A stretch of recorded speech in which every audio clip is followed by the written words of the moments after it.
Alrighty, and with that, I'll pass it on to Marianne and Nancy. Thank you very much, Maria. Greetings, everyone. I'm Marianne Fidelia McLeod, the Director of the Nevada Adult Ed Professional Development Project.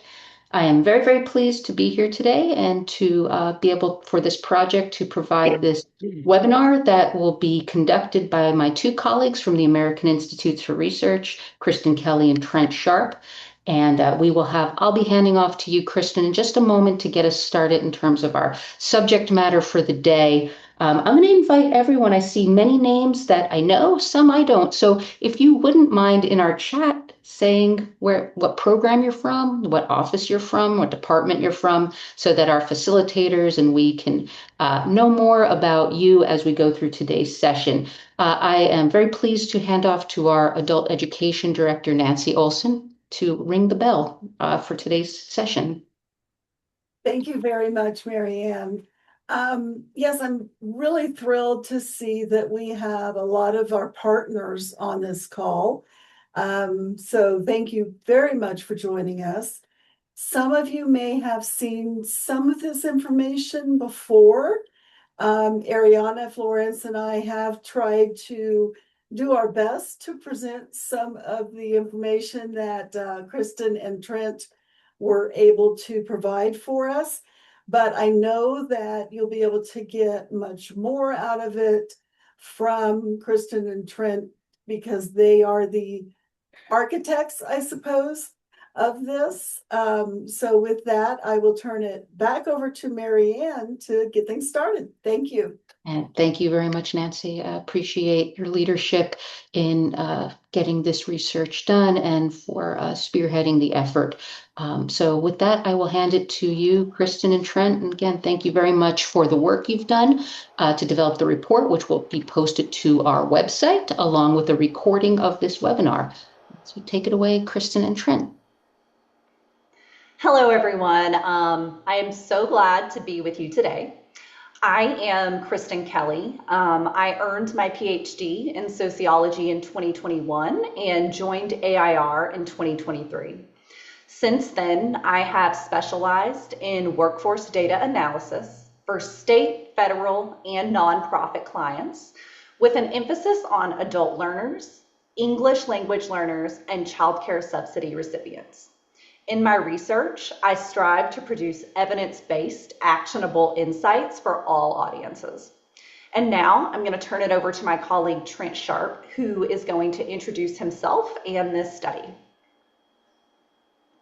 Good afternoon, everybody. I'm Trent Sharp. I'm glad you all can make it. It's glad to also just be with folks from Nevada. Back in 1974, I was born there in Las Vegas, where my father was a police chaplain there back in the 70s.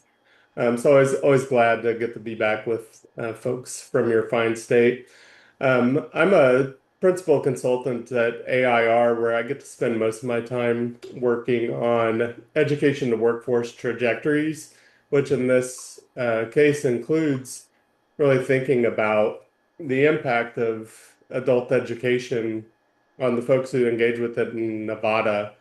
In my past life, I was a middle and high school teacher and principal. And like you, I think, that work was so hard. And one of the things that would keep you going were the stories of the folks whose lives you knew you touched. And I feel confident you all could probably think of some names of specific students who've gone through your programs that you've been able to impact. That was really kind of a motivation for this study. If you'll transition the slide for me there, Kristin. As one of our motivations in talking to Nancy and Ariana and thinking about adult education program in Nevada was wanted to understand, just kind of based on the available data, could we tell a more robust story beyond anecdotes? We know people who are working in the trenches could share hundreds of stories of people's lives who were transformed. And we wanted to know, with the data that was available, what could we learn about Nevada's adult education students, and what could we say and kind of quantify and measure around their outcomes, and what stories would that tell? it's probably no surprise to you that for the students that we could really tell a clear story about their journey from K-12 through the state and in through adult education and into the workforce, that there's actually some pretty notable and exciting improvements that happen. And so we're just excited to be able to share this story with you. And we also think there's a real opportunity for more powerful storytelling using data about the impact of your program. So we want to spend a little time talking about that in a bit. Kristin, if you'll jump to the next slide. Just to give you a sense of where we're headed, um, some of you may be familiar with the statewide data system, the longitudinal data system that lets us think about folks' journeys from K-12 through the workforce. We're going to talk a little bit about that system as our main kind of interface in the study. Love to share some just demographic kind of trends, what we noted in the data, and then really the meat of the presentation is thinking about really what did it mean for wages in higher education. I think these will be data points. They'll be great ones to share. We'll be happy to share those with you. We'd love to be able to answer your questions kind of as you're going along. So if you feel compelled to either jump in and interrupt us or write a question in the chat, we just really hope you'll do that because it'd be helpful if it was a dialogue if something comes to you. We like to close just thinking about future research and storytelling that might be beneficial to your programs. I'm excited to kind of thought partner with you all on what that might look like. So with that, I'm actually going to hand it over to Kristin, who's going to take us through the data and what we found. Thank you for that introduction, Trent. I had no idea that you were born in Nevada, so that's very exciting. On this first slide, I want to talk to you more about the data system that supports the insights we're going to share with you today. We relied on the Nevada P20 Workforce Research Data System. That's a very long name. It's known as MPWR for short, to generate the findings that we're sharing. This is a critical data system for researchers and practitioners, and we were very excited to get our hands on these data to be able to tell you some stories today.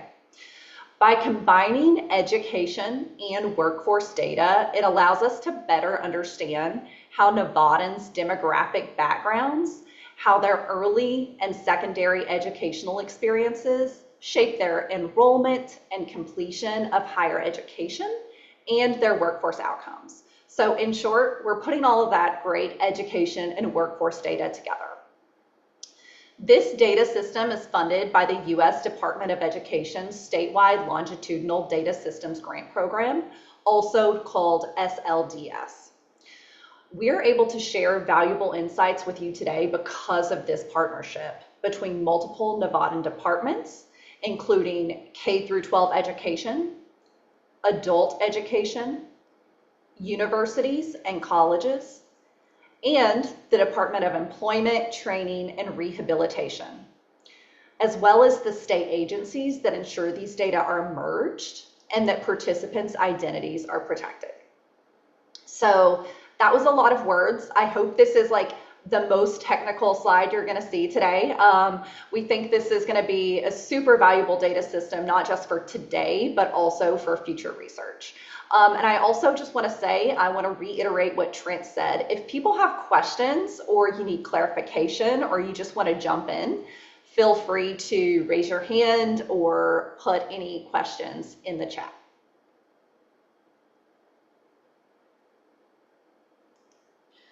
So I'm going to go ahead and move to the next slide. But if you have questions about the data, feel free to stop me at any time. So the purpose of this slide is to show you the amount of data we have available on Nevada's adult education students. Although there is some data missing, these insights are still incredibly valuable. Due to some of the missing data, we were only able to look at the outcomes of a portion of the students.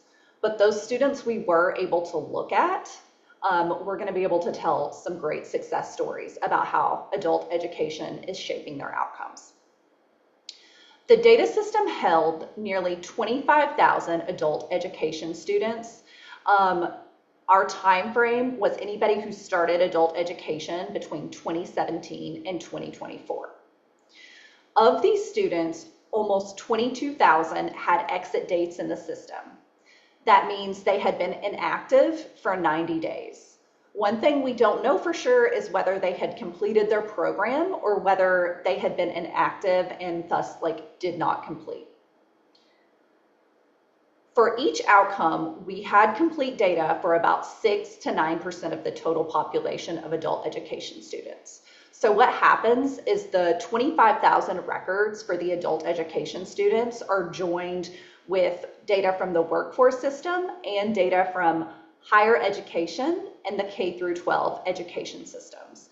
And we were able to match those data across systems. And so what we're saying here is of the total group of adult education students, about 6 to 9% had data showing up in these other data sets. You may be wondering why there's so much missing data. And this could be due to two main factors. First, we only have data from Nevada.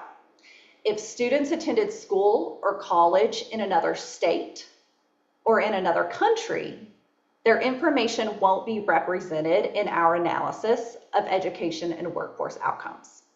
So it doesn't mean that they didn't have their own success stories. It just means that maybe they had their success in another state. Second, we only have data from a particular time frame. So for example, our amount of data on primary and secondary school education was very limited. If students graduated primary school before 2009, we did not have access to their primary school data. Additionally, if students only recently entered higher education, they won't yet be represented in this data analysis. However, the really cool thing is this data set still exists and future researchers can take advantage and expand our analyses out into further years. And despite having smaller sample sizes, this project delivers new insights into the outcomes of Nevada's adult education students. I'm going to pause just for a second, give everyone a chance to digest that information.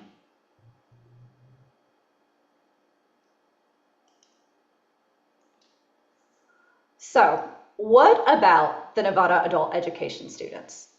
Of the almost 25,000 adult ed students, 61% were women and 68% identified as Hispanic.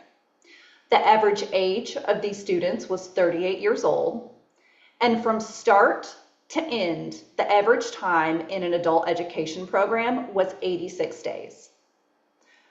Almost half of these students earned an educational functioning level gain, also known as an EFL gain, during their time in adult education.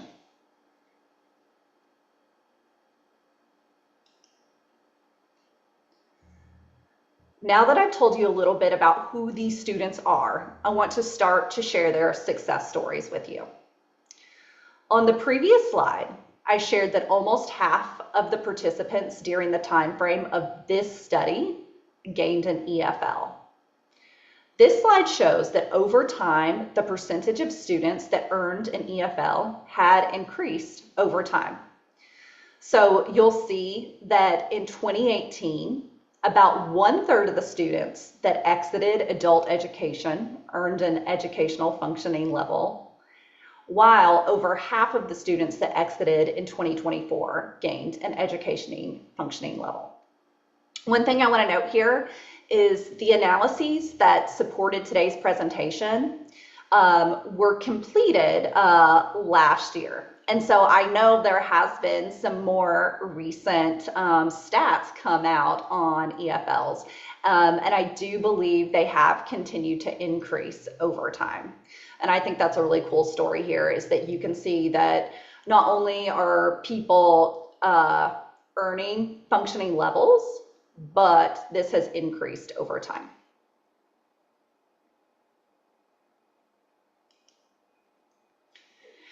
Now I'm going to move on to some wage trends.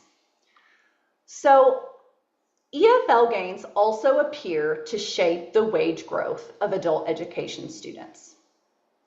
The graph on this slide shows students' annual wages 1 year before and 1 year after they participated in adult education. The left side shows wages for students that did not earn an EFL, and the right side shows wages for students that had at least one EFL gain. Students who earned an EFL had higher wages overall, and their wage growth was higher than students that did not earn an EFL. These results show that students who earn an EFL may be relatively better off before entering adult education, but also that earning an EFL may be linked to faster wage growth. One thing I want to note, however, is that the wages of all students increased after their adult education program. The average was an 11% wage growth from 1 year before to 1 year after their program. On the next couple of slides, I'm going to continue to show you some of those short-term wage trends. On the next slide, we're going to look at wage trends by gender, and on the following slide, we're going to look at wage trends by race.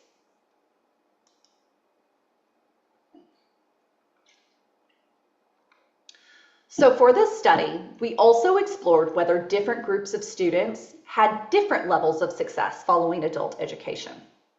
We found that men had higher wages overall, which is consistent with broader gender and wage patterns.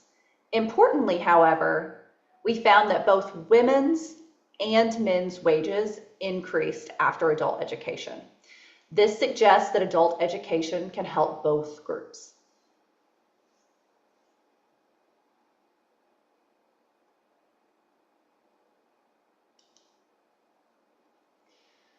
Wages also increased for individuals across different racial and ethnic groups.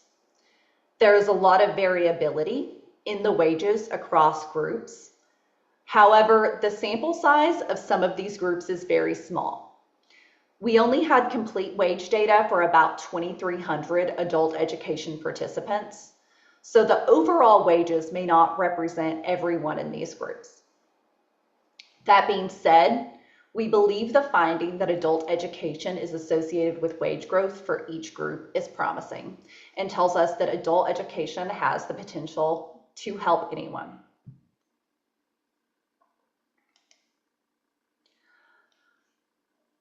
So far, I've shown you how wages change from 1 year before to 1 year after adult education. We also explored whether wages continue to grow each year after students leave their program. So these are some of the most exciting findings, and over the next couple slides, we're going to take a look at how wages continue to grow each year.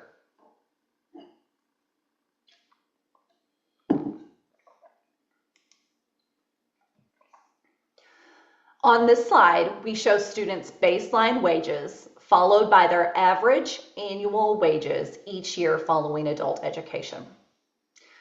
We had data to summarize wages for up to 5 years after students left their programs.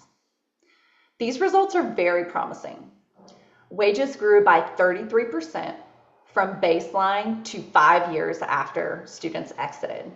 And this baseline terminology, that's just a fancy way of saying 1 year before students started their program. We found that the average student earned about $36,000 the year before starting adult education, and that increased to about $48,000 5 years following their exit. And importantly, all of these wages were converted to 2023 dollar values, so they are comparable across years.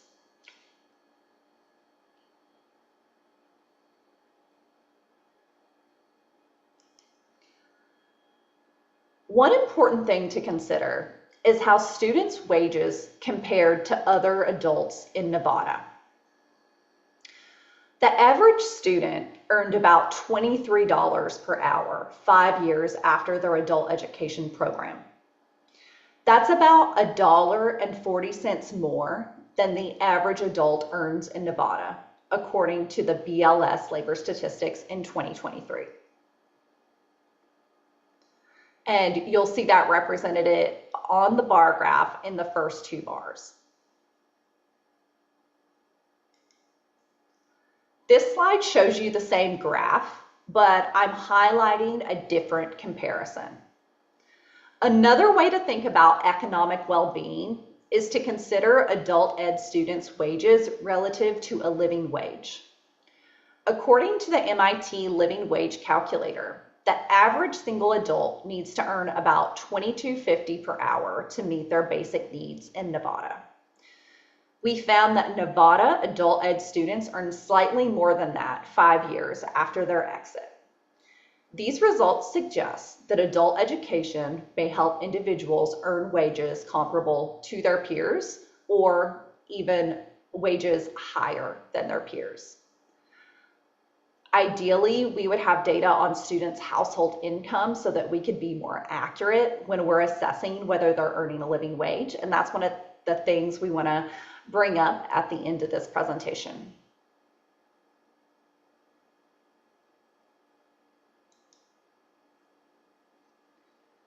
To better understand the trajectories of adult education students, we also utilize data from the Nevada system of higher education. About 1,500 adult education students had enrolled in a higher education program at some point during our time frame of this study.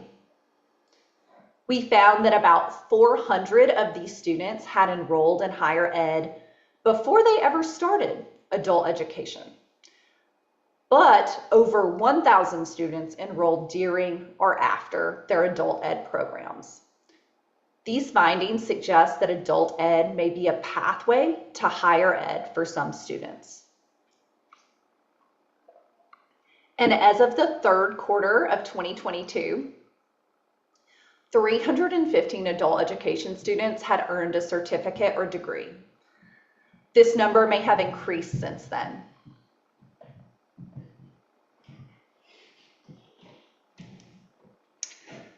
That is the end of the first portion of today's presentation. Now we're going to move into some reflections on the data system, and I'm going to pause here and turn it over to my colleague Trent Sharp so he can introduce this next session of the webinar.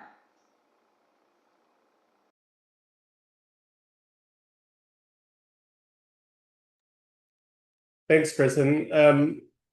Before we jump into that, I'm just curious from those on the call, did anybody have any questions about that first wave of data that were leaping to mind as we were moving through it? Can I ask you guys a quick question? My name is Jake Miller. I'm with Dieter. I'm the Empower manager actually. And particularly that last slide, I just wanted to make sure I was understanding what we were looking at.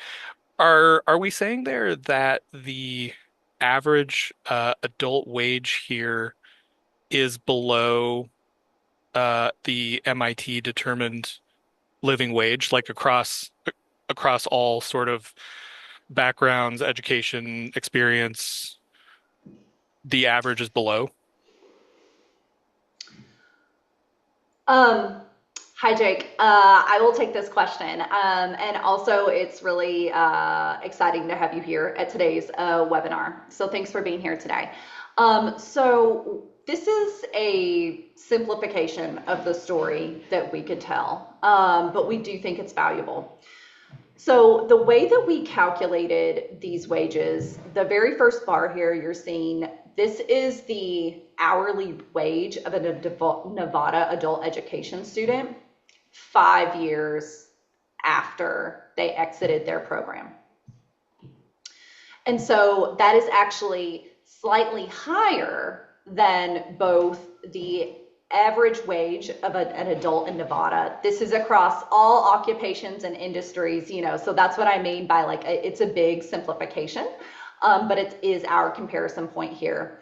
And then this final is what would be considered a living wage by the MIT Living Wage Calculator. So what we can show here is at least when thinking about the Nevada adult education students, 5 years following, they are earning more than the average adult as an hourly wage. And they're also earning slightly more than a living wage for a single adult. So because we don't know their living situations, we aren't sure, what the best comparison would be. So for here, we just provide the single adult. Did that answer your question, Jake? It did. Yeah, no, that's great. Thank you. That's really interesting. But yeah, thank you. Yes, that average adult wage is lower than the projected living wage. That's right. Good to know. Good. Well, thank you for that, Jake. Wanted to talk a little bit about just reflections on the data system. We are big fans of this, and we're excited when Nancy, invited us to be able to engage in this work. And really, from our perspective, we really see just tremendous, not only current value. I think Kristin did a nice job of explaining. Just want to make sure everybody understands this is that because of where the adult education students we were focusing on, because of that, there were some gaps in the K-12 data because the system hadn't been fully built out in 2009. So over time, actually, the potential for more accurate data and compelling storytelling is really there at our fingertips there. But we thought it was useful to just, from our perspective, share some reflections on the potential of the data system and to do some thinking with you all about, how either additional indicators or different ways of thinking about the data might help you all tell your story. Because as you can see, we really think that there's a powerful story there to tell, but wanted to do some thought partnership with you today. So, Kristin, you want to lead us through some of those reflections? Absolutely. And before I get started, I will say to everyone here, especially those operating programs, you are the experts on your students. So you know better than we do what insights may be very valuable. So I want to talk about 2 ways that we can realize the potential of this data system. The current study was a small-scale project. We focused on answering some fundamental questions, and now that this study is complete, we would like to make some recommendations on how future efforts could build on this work. And we see 2 primary ways. First, the data system could include additional information about adult education students. And second, researchers could compare the outcomes of adult education students to other groups of similar individuals. And I'm going to discuss these recommendations in detail over the next 2 slides. Feel free to jump in at any point or to raise your hand if you have questions.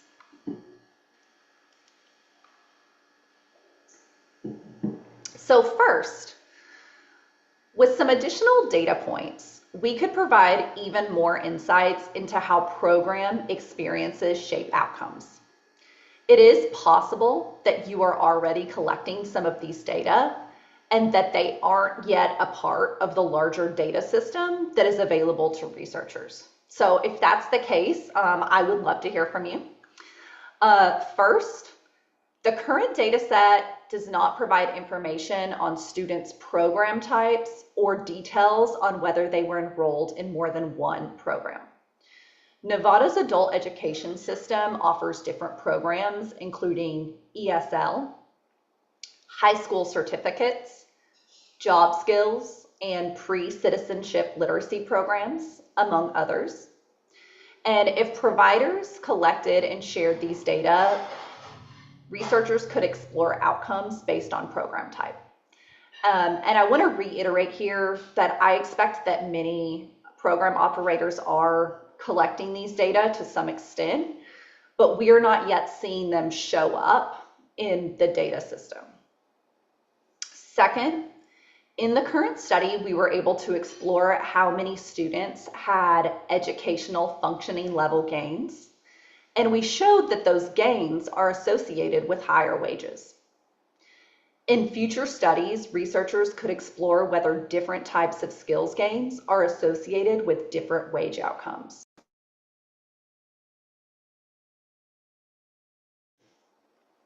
For example, researchers could explore whether improved scores on an NRS approved test or moving up a grade level are associated with different wage outcomes.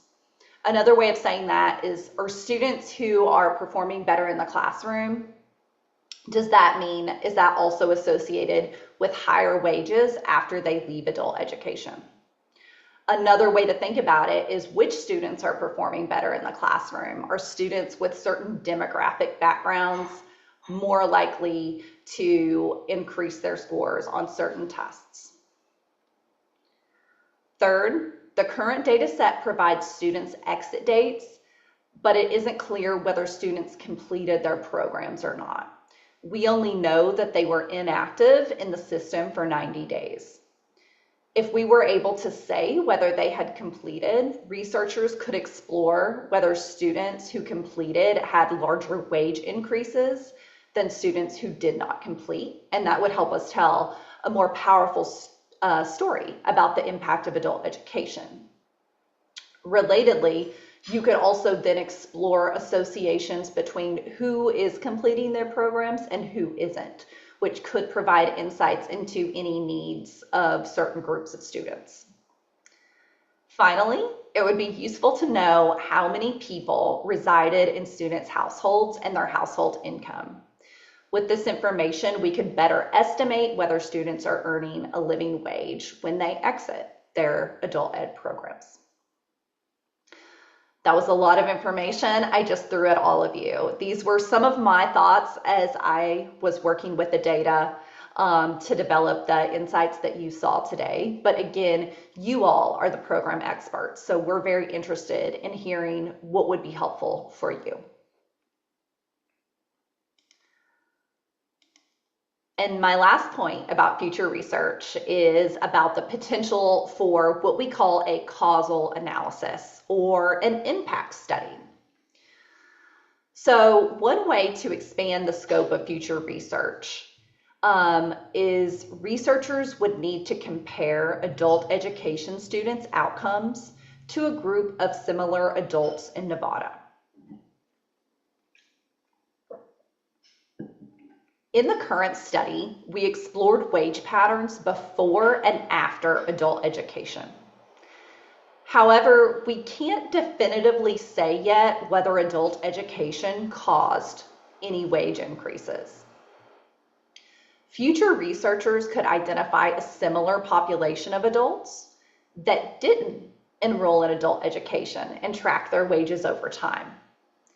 If we found that similar adults did not increase their wages, or that those wages increased more slowly, that would provide the strongest possible evidence about the impact of adult education in Nevada.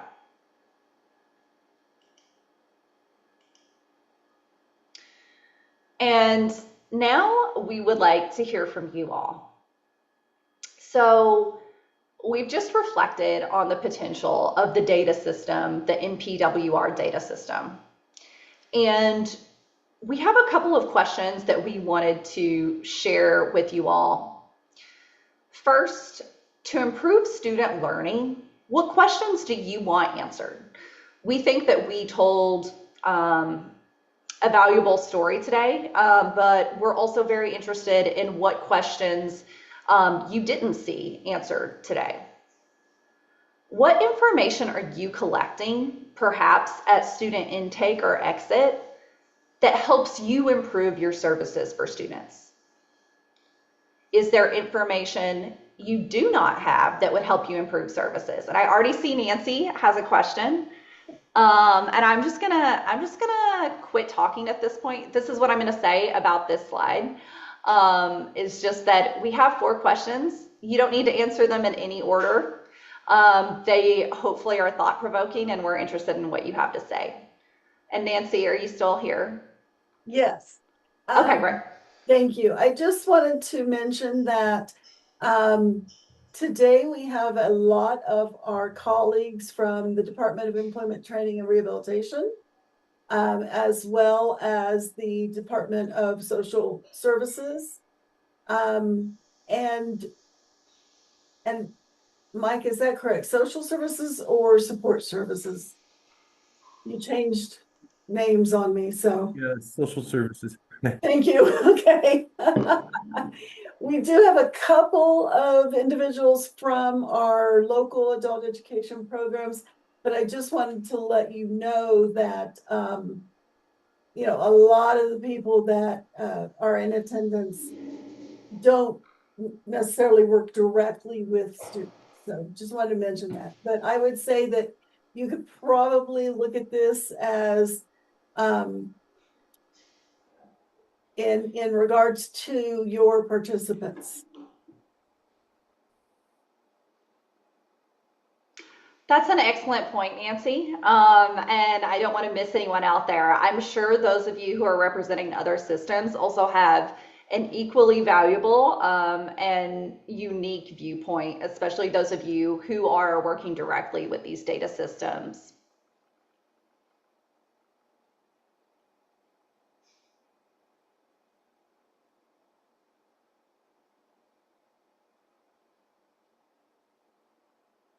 And at this point, I'm just pausing and letting people read the questions on the slide. And please share any reflections you have about these questions or anything else that came up for you during the presentation.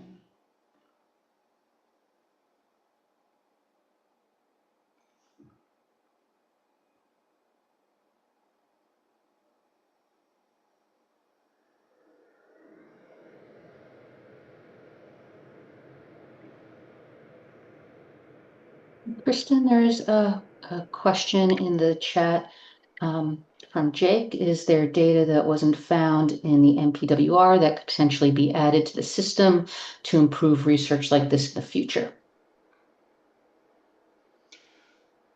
I hope so.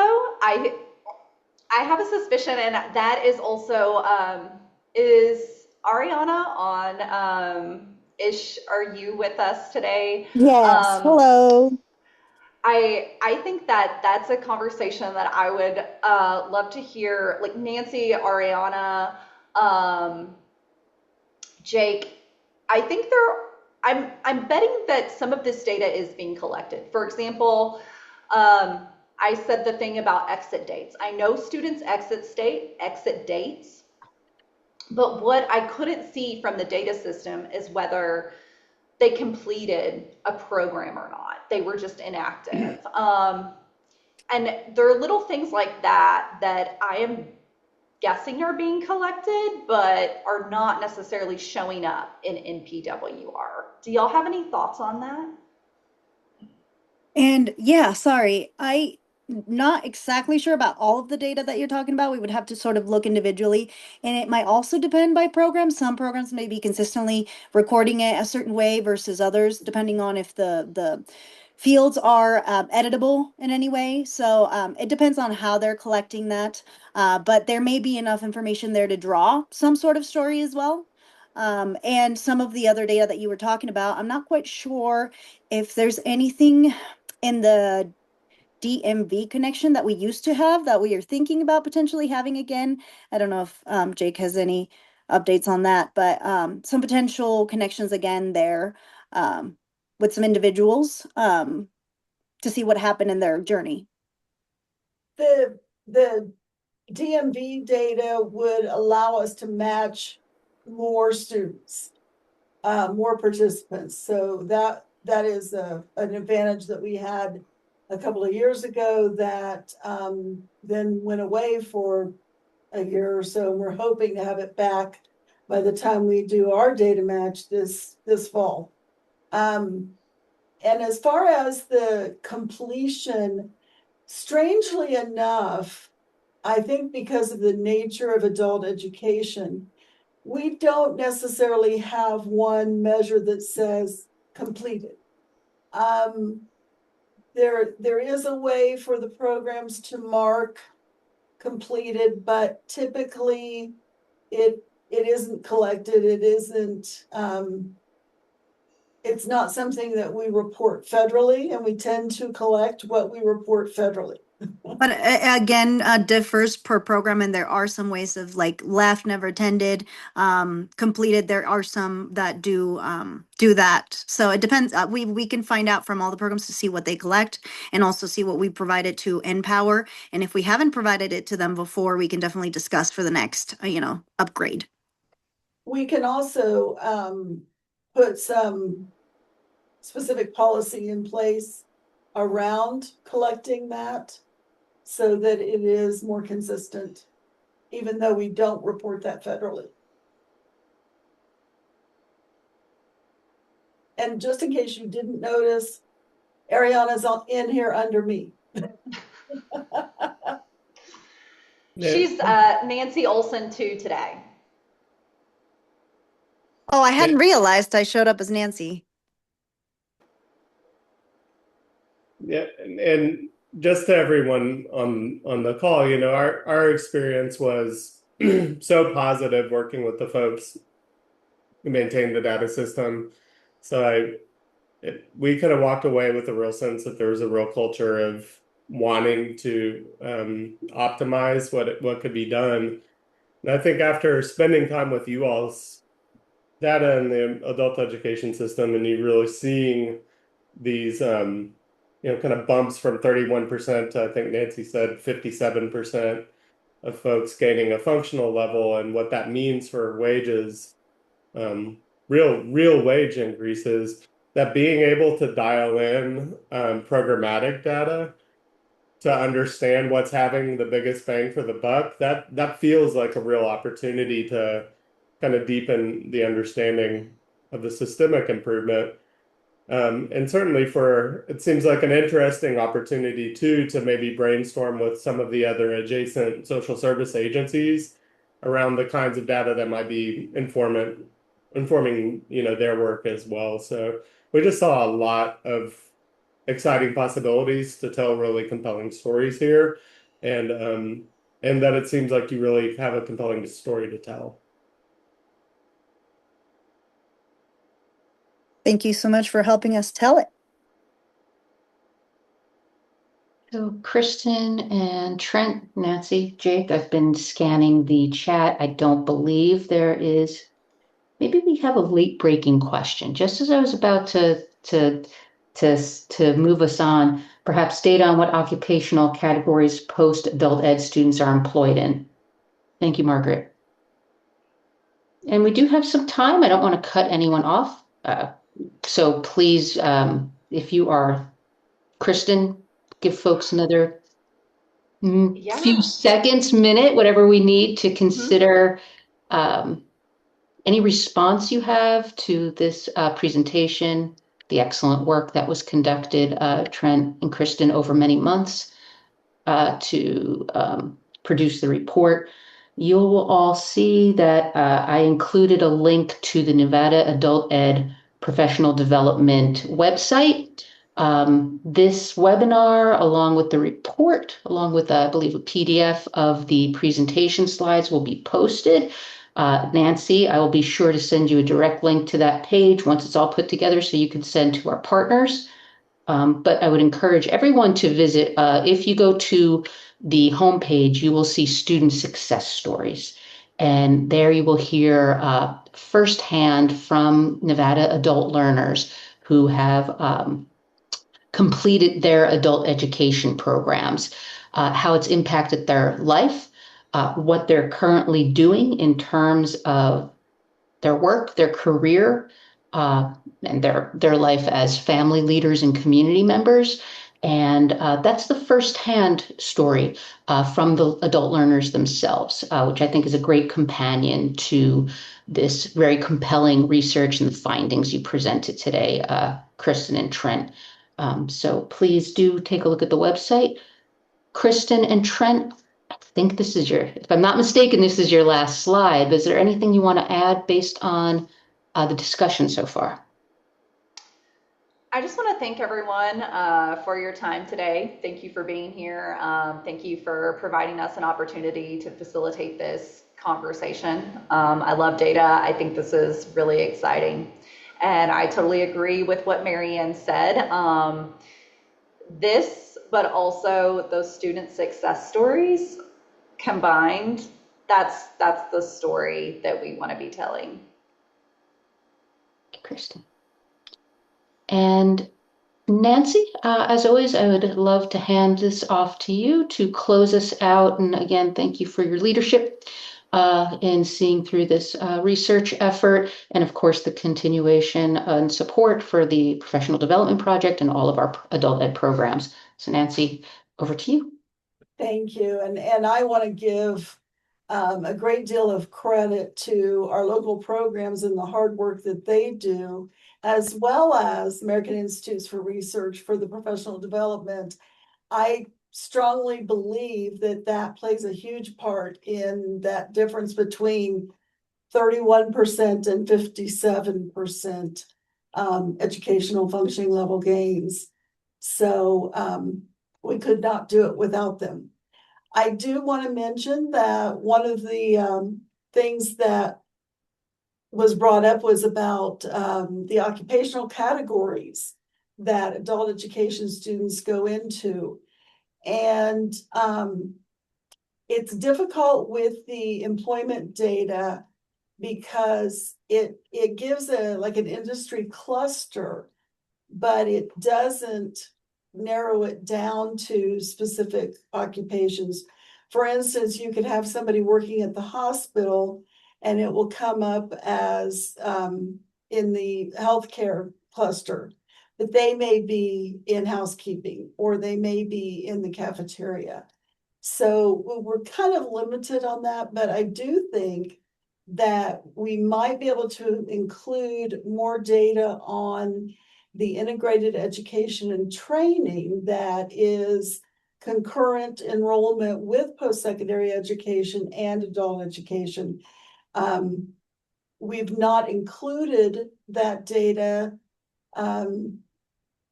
as far as any outcomes or anything like that so far. And I do think that would be very interesting to look at that. So just a thought there. And I'll give Ariana the chance to add anything that she wants to add as well. Oh, no, thank you so much. Just really cool to see the data. I'm actually going to use this right away for a speech I have this week. And I'm also doing other data on ROI off of it that I'm gonna check by you, Trent. But very excited, just hoping to do more. So Nancy, if you agree, thank you everybody for being here today. And we will let you know when this webinar, along with the PDF slides, along with the report, are posted to a one-stop spot on the website. And we'll look forward to seeing you again soon. Directors of Adult Ed, have a great summer if I don't see you before the fall, and definitely be seeing you in the fall at the directors meeting. Everyone have a wonderful day. And thank you to all of our partners for joining us today.